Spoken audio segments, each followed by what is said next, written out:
Magandang araw mga kahabi, welcome back sa ating channel. Sa araw na to, ang ituturo natin sa inyo ay kung paano tayo mag-i-introduce ng mga solid food para sa ating mga tame na alagang ibon.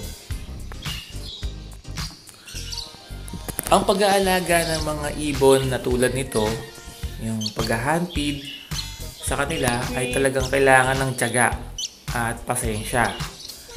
At kailangan bigyan natin sila ng panahon, yung regular na training sa pagpapakain. Dapat araw-araw nating ginagawa yung hand feeding. Kailangan kasi na yung mga ibon na hand feed natin ay 100% dependent siya sa atin. Yung pagkain nila sa atin lang nila nakukuha. Kapag lumalaki na yung ibon at nagliliparan na sila, pwede na tayong mag-introduce ng solid food sa kanila. Ang pagbibigay ng solid food, kailangan mauuna yung training nyo sa umaga. Kamukha nito, nagtitraining muna ako sa umaga ng syringe feeding bago ko gawin yung pag-i-introduce ng solid food. After ng every training, yung syringe feeding natin after nun, isa-isa ko silang tinatawag at ibinabalik ko na sila dun sa kanilang mga cage. Part din yun nung feeding natin at habang nagpapakain tayo, kasama din yung training. Kasi may mga ibon kailangan maturuan nyo sila na pagtapos na yung feeding, ay ikukunin nyo sila at ibabalik nyo dun sa cage. Kasi may mga ibon na makukulit, ayaw bumalik dun sa cage. Kailangan control nyo sila. Kasi pagka nasa outdoor kayo at nag-outdoor recall kayo tapos ibabalik na sila, pag busog na, medyo nabubusog na yan, baka mahirapan kayong ibalik sa cage. So kailangan control yung yung every session ng feeding niyo kasama yung pagbabalik niyo sa kanila sa loob ng cage. Okay? Pagka naibalik na natin sila sa cage, tapos na yung training, tapos na yung syringe feeding, saka tayo mag-i-introduce ngayon ng solid food. Yan, nasa cage na sila. Ngayon, nagbibigay na ako bago pa lang to, i-introduce natin yung gulay. Ayan, sa una, hindi nila pinapansin yan kapag hindi pa nila sanay kainin. So, hayaan nyo lang, lagay nyo lang dun sa loob. At kapag ang ibon kasi medyo nagutom, kakainin nila yung nasa loob. So, matututunan nilang kainin kung ano yung nasa loob ng cage nila. May mga nagtatanong sa atin na pwede na bang paliguan yung mga ibon pag medyo malalaki na. Huwag nyo pa munang papaliguan kasi itong mga ibon ko, kung makikita nyo sila, medyo madudungis pa yung balahibo kasi marami sila sama-sama. Siyempre, nadudumihan. So, hindi po mahalaga na paliguan nyo kaagad. Pag matatag na yung ibon, saka natin sila papaliguan para sure tayo na hindi sila tutumba. Kasi pwedeng mamatay kung mapaliguan o manlamigan. Ito, yung ibon pagka marunong nang kumain ng gulay, ayan, kinakain na nila yan. Basta alam na nilang kainin. Kung ganun lang, pag mag-i-introduce kayo ng gulay, paisa-isa lang. Huwag nyong bibiglain na isang katutak na gulay. Saka pa konti-konti lang. Kasi ang gulay, pag sobra yan, magtatai po yung ibon. Pag sobra yung nakain niyang mga gulay. Okay? Ang mga ibon na to, sanay na silang kumain ng chick booster pellet. Ito. Ayan. Na-introduce na natin sa kanila yan before, kaya marunong silang kainin to. So, pag nilagay natin, ang pag-i-introduce ng solid food, una natin bibigay yung chick booster, yung Thunderbird chick booster.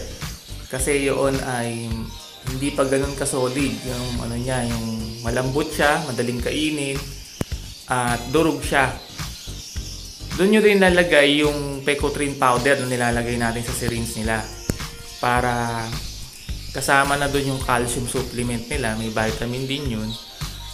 At kung ano pa yung ibang vitamin na ginagamit nyo, pwede nyo ilagay dyan sa chick booster na yan para hindi na kayo maglalagay ng vitamin doon sa syringe nyo. Yan yung naihahalo. Yan na yung yan na lang kukunin yung mga vitamin supplement na binibigay natin. Okay?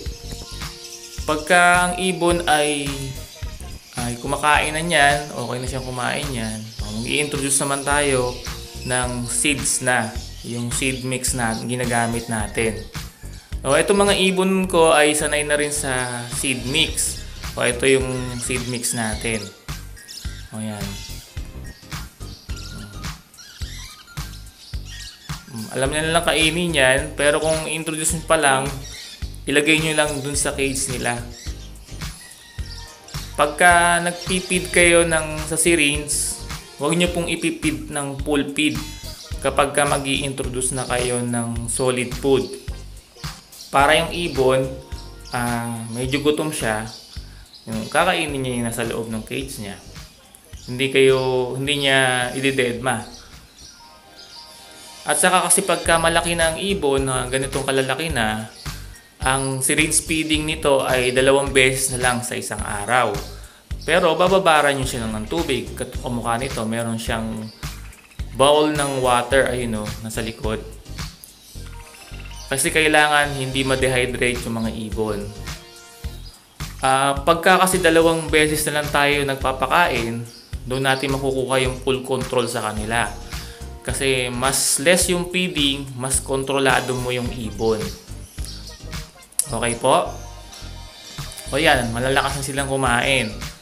Ngayon, pagka yung seeds na yan, yung mga solid food na yan, yung seeds, marunong na silang kainin, yan na yung gagamitin natin na pangtawag sa kanila. Pag magre-recall tayo, yan na yung gagamitin natin. Kung gusto nyong alisin na yung syringe, yung formula, pwede naman. Kaya lang ako hindi ko siya inaalis. Kasi mas madali yun pagka nasa outdoor, mas madaling dalhin yun. O dapat meron pa rin tayong syringe, kahit pa konti-konti na lang. May mga kasi nagsasabi din na yung formula na ginagamit, yung Cerelac, ay hindi maganda sa ibon kasi nga milk-based siya. So kung patuloy natin bibigyan ng ganon, o kung may masamang epekto nga yun sa ibon, hindi ko naman pa napuprove kasi yun din yung ginagamit ko So meron tayong mga ibon may ibon ako na tumanda na nga Ginamit ko naman sa kanila mga Cerelac based din Yun pa rin yung formula ko Matagal na kasi ako nag-hand feed. Kaya lang, nito lang naman ako nag-vlog. Kaya ngayon ko lang din na-keep yung mga hand feed na ibon ko. Yung ibang ibon ko noon, naipamigay ko na rin sa iba.